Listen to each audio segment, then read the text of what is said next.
Magandang hapon mga kids! Pati na rin po sa aming mga magulang at sa iba pang patuloy na sumusubaybay sa programang ito. Kaya tumutok lang kayo ha! Dahil nakakasiguro kami na madadagdagan na naman ang ating kaalaman. Siyempre sa tulong ng Biblia. Kaya dyan lang kayo ha! Alam niyo ba mga kids ang nangyayari sa paligid natin? Dapat mapagmasid din tayo. Kahit tayo mga kids, hindi lang dapat ma-focus ang atensyon natin sa ibang bagay o kaya sa paglalaro o sa paglilibang. Isa sa dapat nating mapansin ay ang paglago ng kaalaman o karunungan ng tao. Alam niyo kung bakit? Isa na riyan ang telepono o cellphone. Mabilis ang paraan ng pakikipag-usap ngayon. Dati pag may gusto kang sabihin sa isang tao, lalo kung nasa malayo, kailangan mo pang gumawa ng sulat. At di pa tayo sigurado kung makakarating ang sulat. Bagaman, may gumagawa pa rin ng paraan na yan hanggang ngayon. Pero, sa pamamagitan ng cellphone o telepono, aba, makakausap na natin ang mahal natin sa buhay. Para bang katabi lang natin, di ba?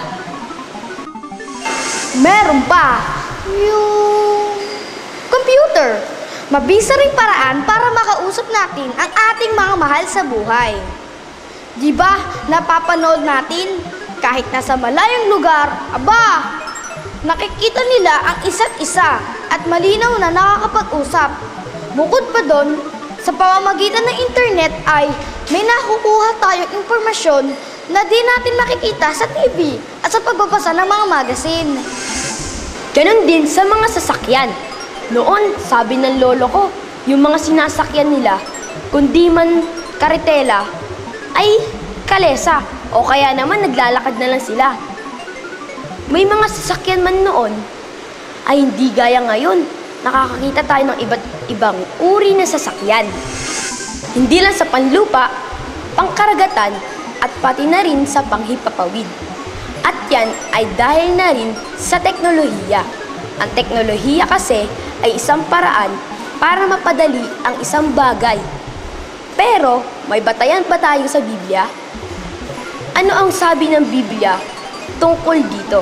Sa Ecclesiastes 10:10. Kung ang bakal ay pumurol at hindi ihasa ni numan ang talim, marapat nga niyang gamitan ng lalong kalakasan. Ngunit ang karunungan ay pinakikinabangan magturo. Noon pa pala, may teknolohiya na eh. Di ba yung kutsilyo o itak, pag mapurol, hiwa tayo ng hiwa.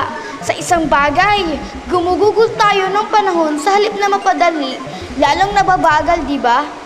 Pero pag ginagamitan mo ng teknolohiya sa pamamagitan ng paghasa nito, aba, mapapadali pa ang trabaho. Mas marami pang magagawa. Di ba kids? Bukod dyan, may sinasabi pa ba ang Biblia tungkol sa teknolohiya? Ito pa ang sabi sa Daniel 12:4. Ngunit ikaw, o Daniel, isara mo ang mga salita at tatakan mo ang aklat. Hanggang sa panahon ng kawakasan, marami ang tatakbo ng parot parito at ang kaalaman ay lalago.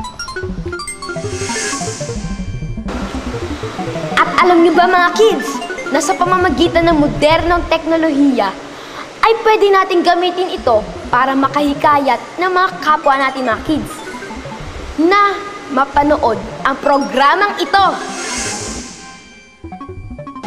Pwede natin silang i-text through cellphone or computer. Alam nyo ba kids, sa pamamagitan ng modernong teknolohiya ay makakapakinig ang maraming mga tao ng mga karunungan sa Biblia. Wait nyo lang yun ha. Ang galing ano? Oh, ano pang hinihintay nyo? I-text na natin sila para sama-sama tayong manood ng programang ito. Hanggang sa susunod ako si Oliver. At ako naman si JL. Siyempre, dito pa rin sa Ano po ang Sabi?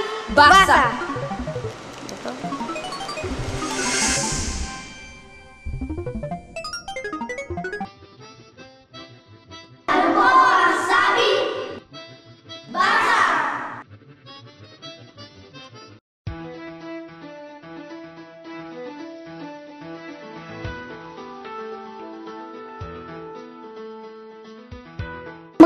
araw sa inyong lahat at maligayang pagkikita-kita. Alam nyo na ba na meron tayong bagong makakasama sa segment na ito? Siya mismo ang magtatanong sa ating mga kabarkada na meron tanong sa Biblia. Gusto nyong malaman kung sino siya? Eto siya. Hello! Kamusta na kayo dyan na patuloy na nanonood ng programang ito na para sa ating mga kids at para na rin sa lahat? Ako nga pala si Awi, ang bago nyo makakasama sa segment na ito. Ako ang maghahanap ng mga batang may katanungan at walang ibang sasagot kundi ang banal na kasulatan. O kaya dyan, wait ka na lang dyan. Tara, samahan nyo na ako maghanap ng batang magtatanong. Tara. O ito, may isang bata gusto magtanong. Tara, lapitan natin. Ano pangalan mo? John Eli. Bilang isang bata, ano ba ang gusto mo itanong ayon sa Biblia? Dapat bang maging gastador ang batang gaya ko? O ayan dyan, narinig mo kung ano katanungan niya. Ano ba ang sagot ng Biblia tungkol dun? Ang tanong ni Jan, aba, kapangalan ko pa.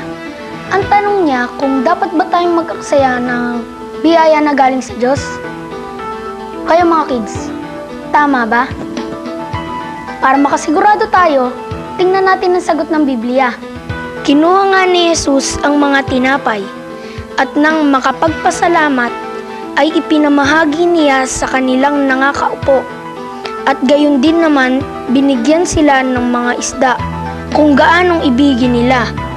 At nang sila'y nangabusog, ay sinabi niya sa kaniyang mga alagad, pulutin ninyo ang mga pinagputol-putol na lumabis upang walang anumang masayang.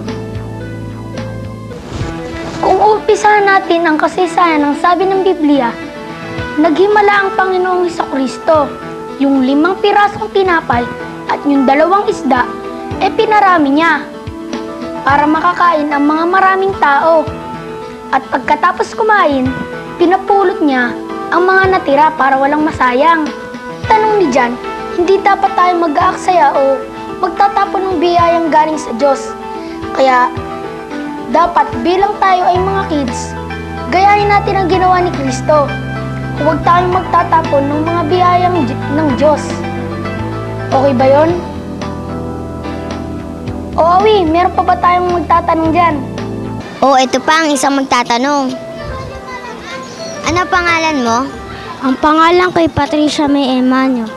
Bilang ikaw ay isang bata, ano ang katanungan mo tungkol sa Biblia? Kailangan ba ng batang sumagot pagka pinapagalitan ng magulang? Oo nga, dapat nga ba? Ano ba ang kasagutan ng Biblia doon? Sa tanong ni Tricia, kung pwede bang sumagot o mga tuwiran sa ating mga magulang pag pinapagalitan? Kayo, ano ang masasabi nyo? Di ba kaya pinapagalitan dahil mali ang ginawa? Ano kaya ang sagot ng Biblia? Dinggin mo, o anak ko, at iyong tanggapin ang aking mga sinasabi, at ang mga taon ng iyong buhay ay magiging marami. Oh, narinig ba natin ang sinabi ng Biblia? Kaya kung tayo man ay napapagsabihan o pinapagalitan ng ating mga magulang, tanggapin natin. Kasi mas mapapabuti tayo pag pinapakinggan natin at sinusunod natin sila. At iyon ay pagmamahal nila sa atin.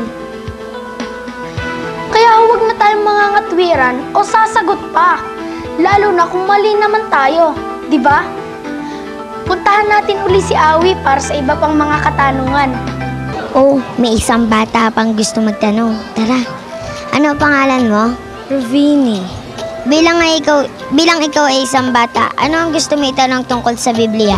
Kailangan bang mangupit sa ating nanay kapag wala tayong pera? Oo, yan dyan. Ano ba ang kasagutan ng Biblia tungkol dito?